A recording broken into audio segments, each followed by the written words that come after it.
double objet à ce déplacement. Le premier objet qui est un objet un peu immédiat, c'est l'assistance dans le cadre du procès qui va se tenir jeudi. Donc ça c'est l'objectif immédiat, accompagner Mahaty Mongibe avec ses avocats marocains pour montrer aussi à la justice marocaine que nous sommes présents, nous sommes là, nous sommes solidaires et nous venons véritablement réaffirmer notre position dans ce dossier pour des poursuites que nous considérons comme étant arbitraires. Et l'objectif aussi de ce déplacement, c'est pouvoir rencontrer effectivement les familles de certains journalistes dont on m'a dit, qui eux aussi font l'objet de poursuites et on sait évidemment les différentes pressions d'ailleurs qui peuvent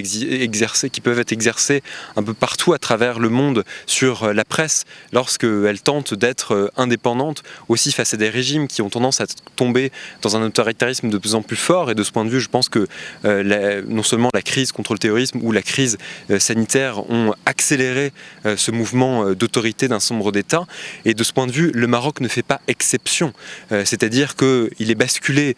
dans un autoritarisme extrêmement fort qui fait qu'il voit d'un mauvais œil un certain nombre de journalistes qui tentent de pouvoir révéler des faits qui pourraient concerner le régime, qui pourraient concerner tous ceux qui peuvent graviter aussi autour de la monarchie. Donc les journalistes que nous défendons, c'est aussi déjà ce cadre général de poursuites qu'on peut voir comme étant des poursuites d'intimidation compte tenu du rôle qu'ils exercent en tant que garde-fous et en tant que pouvoir face au pouvoir politique.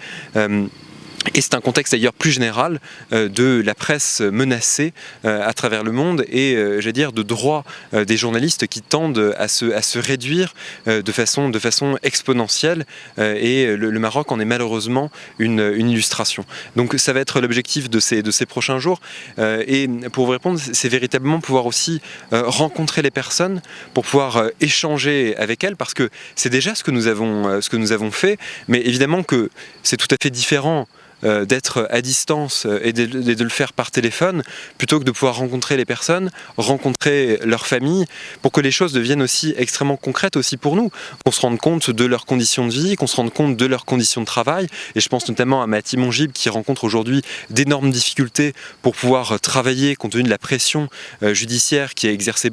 sur lui, compte tenu aussi de la difficulté qu'il peut avoir tout simplement à gagner sa vie comme devrait pouvoir le faire n'importe quelle personne et c'est cette réalité concrète que nous sommes venus aussi observer, au-delà des aspects que nous connaissons, qui sont des aspects qui touchent à la procédure et qui touchent aux droits avec lesquels nous sommes déjà familiers. Et encore une fois, je vous dis aussi, touche l'optimisme, parce que on n'a pas non plus, même si on a conscience des difficultés qui peuvent se poser pour les magistrats en termes d'indépendance vis-à-vis du pouvoir politique, on est là aussi pour leur rappeler que d'une certaine façon, on est leurs alliés dans le combat qui doit se poser pour l'universalité des droits et cette universalité des droits qui comprend évidemment les droits de la défense avec ce regard international, ce regard de la communauté internationale sur ce qui va se passer non seulement demain concernant le procès de Mahaty Mongibe et plus généralement concernant les poursuites qui ont été initiées contre différents journalistes parce que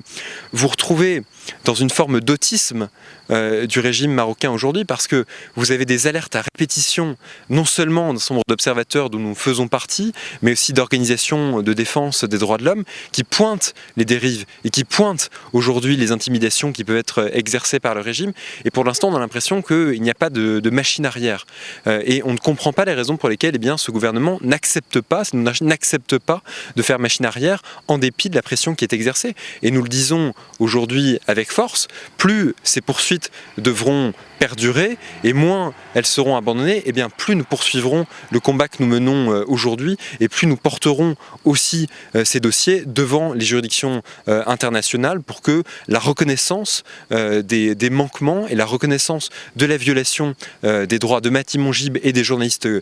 concernés soit définitivement reconnue.